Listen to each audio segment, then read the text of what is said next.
పిల్లి సిగ్గుచావుకు వచ్చిందనే సామెత వినే ఉంటారు. భారత పరిస్థితి ఇప్పుడు అలానే ఉంది. మిడిల్ ఈస్ట్లో ఉద్రిక్తతలు పెరిగే కొద్దీ ఇక్కడ టెన్షన్ పెరిగిపోతుంది. ఇప్పటికే ఇజ్రాయెల్ గాజా యుద్ధంతో చాలా ఇబ్బందులు ఎదుర్కోవాల్సి వచ్చింది. ఇప్పుడు పరిస్థితులు చూస్తుంటే ఇరాన్ ఇజ్రాయెల్ మధ్య వారు తప్పదు అనే సంకేతాలు కనిపిస్తున్నాయి.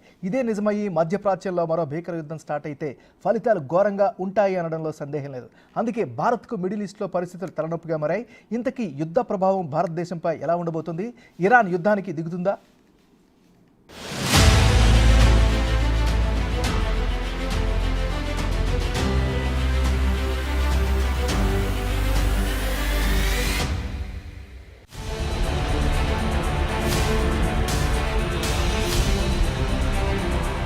2014లో ప్రధాని నరేంద్ర మోదీ అధికారంలోకి వచ్చినప్పటి నుంచి భారతదేశ విదేశీ విధానంలో చురుకుదనం కనిపించింది. దీనికి కారణం మోదీ హయాంలో ప్రపంచవ్యాప్తంగా తీవ్రమైన పరిస్థితులు నెలకొనడం. అందులో భాగంగా రష్యా ఉక్రెయిన్ యుద్ధం, తర్వాత ఇజ్రాయెల్ హమాస్ యుద్ధం అటు ప్రపంచ దేశాలపైనే కాకుండా భారతదేశంపైన కూడా భారీ ప్రభావాన్ని చూపింది. మోడీ టైంలో భారతదేశ పశ్చిమాసియా విధానానికి ఒక ఫేస్ లిఫ్ట్ అవసరమని స్పష్టమైంది. దాన్ని రీసెట్ కూడా చేశారు అనడంలో సందేహం లేదు. అయితే మోడీ తర్వాతి సంవత్సరాల్లో మిడిల్ ఈస్ట్ ప్రాంతానికి పలుమార్లు అధికారిక పర్యటనలు కూడా చేశారు. యుఏఈ, సౌదీ అరేబియా, ఇరాన్, ఇజ్రాయెళ్లతో బలమైన ద్వైపాక్షిక సంబంధాలను ఏర్పరచుకోగలిగారు. ఒకవైపు అరబ్ దేశాలు, పాలస్తీన్లు, మరోవైపు ఇజ్రాయెల్ మధ్య భారత విదేశీ విధానం చక్కటి సమతుల్యతను సాధించిందని చెప్పాలి.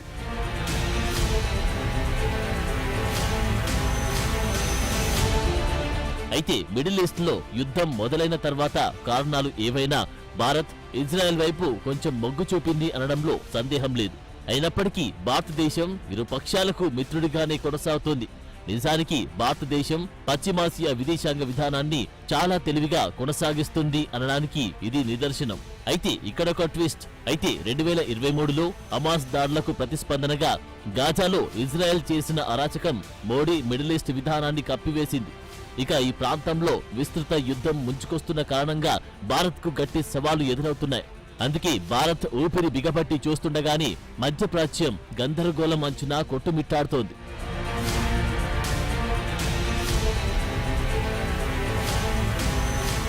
ఇరాన్ యాక్సెస్ ఆఫ్ రెసిస్టెన్స్ అనే ఇరాన్ సహకారంతో నడుస్తున్న ప్రాంతీయ సాయుధ గ్రూపులు కలిసి ఇప్పుడు ఇజ్రాయెల్ను టార్గెట్ చేశాయి. హమాస్ చీఫ్ ఇస్మాయిల్ హనియే హత్యపై ప్రతిస్పందించడానికి సిద్ధమవుతున్నాయి. అయితే ఈ హత్యపై ఇజ్రాయెల్ ఇప్పటి వరకు పెద్దగా వ్యాఖ్యానించినప్పటికీ హనియే హత్య ఇజ్రాయెలే చేసిందని శత్రువులు బలంగా నమ్ముతున్నారు. అందులోనూ ఇరాన్ కి కొత్తగా ఎన్నికైన అధ్యక్షుడు మసౌద్ పెజెష్కియాన్ ను పదవీ స్వీకారం చేసే కార్యక్రమానికి హాజరైన కొద్ది గంటల తర్వాత ఇరాన్ రాజధాని నడుబొడ్డున ఇస్మాయిల్ హనియేను లక్ష్యంగా చేసుకోవడం మరింత రెచ్చగొట్టింది. ఈ చర్య ఇరాన్, దాని శక్తివంతమైన ఇస్లామిక్ రెవల్యూషనరీ గార్డ్స్ కి చాలా అవమానకరంగా మారింది. ఇది ఇరాన్ భద్రతకు ప్రధాన బాధ్యత వహిస్తుంది. దీనికి తోడు ఇటీవల బీరూట్లో మరో సీనియర్ హిజ్బుల్లా నాయకుడి మరణానికి ఇజ్రాయెల్ బాధ్యత వహించింది. దీనితో ఇరాన్ దాని సహకార గ్రూపుల కోసం మషాలానికి అంటింది.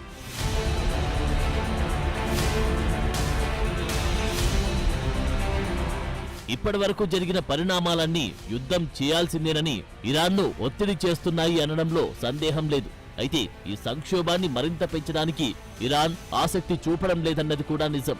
అలాగని ఏమి చేయకపోతే దేశం తన మద్దతుదారుల్లో ప్రతిష్టతను కోల్పోయే ప్రమాదముంది. పోనీ చర్య తీసుకుంటే ఉద్రిక్తతలు తీవ్రమవుతాయి. మిగిలిన గ్రూపుల ఆవేశంతో అది అదుపు తప్పే ప్రమాదం కూడా ఉంది. అందుకే ఈ సంక్లిష్టతలతో సంబంధం లేకుండా ఇరాన్లో ప్రతీకార ప్రకటనలు మాత్రం బలంగా నడుస్తున్నాయి. ఇరాన్ అత్యున్నత నాయకుడు అయతుల్లా అలీ ఖమేనీ హనియే హత్యను ఇరాన్లో సంఘర్షణను పెంచడానికి ఒక రెచ్చగొట్టే చర్యగా అభివర్ణించారు. హత్యకు ప్రతీకారం తీర్చుకోవడం ఇరాన్ విధి అని పేర్కొన్నారు.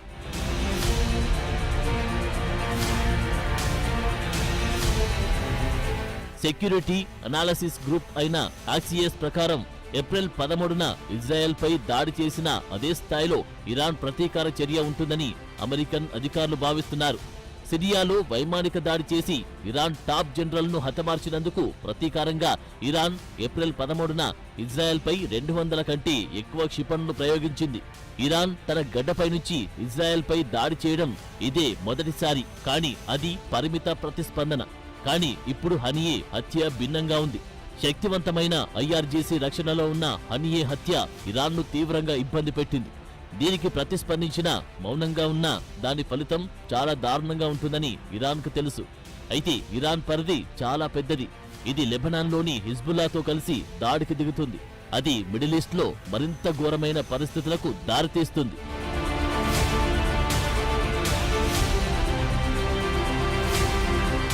ఇప్పుడు ఇరాన్, ఇజ్రాయెల్ మధ్య యుద్ధమే అనివార్యమైతే అది భారతదేశంపై ప్రభావం చూపిస్తుంది.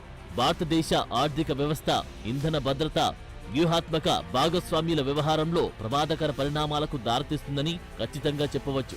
అంతేగాక 9 మిలియన్ల మంది భారతీయులు మిడిల్ ఈస్ట్లో ఉంటున్నారు. అలాగే వాణిజ్య సంబంధాలు, భౌగోళిక రాజకీయ ప్రయోజనాలతో ఈ ప్రాంతంతో లోతైన సంబంధాలు ఉండడం వల్ల భారతదేశం ఒక ప్రేక్షకుడిలా ఉండలేని పరిస్థితి. ఇంధనం కొనుగోలును కాస్త మార్చుకున్నప్పటికీ భారత్ తన చమురు దిగుమతుల కోసం గల్ఫ్ దేశాలపై ఎక్కువగా ఆధారపడడం కొనసాగిస్తోంది. భారత్ చమురు అవసరాల్లో 50 కంటే ఎక్కువ వాటా మిడిల్ ఈస్ట్లోనే ఉంది. కాగా యుద్ధం కారణంగా సరఫరా గొలుసుల్లో అంతరాయాలు ధరలను విపరీతంగా పెంచుతాయి. ఇది భారతదేశ ఆర్థిక వ్యవస్థపై తీవ్రమైన ప్రభావం చూపుతుంది. అస్థిర పరిస్థితులు దిగుమతి ఖర్చును పెంచుతాయి. దీంతో ఆర్థిక వృద్ధి తగ్గుతుంది. అలాగే ద్రవ్యోల్బణ ఒత్తిడిని సృష్టించే అవకాశముంది. తద్వారా భారత్ ఇంధన భద్రత బలహీనపడుతోంది.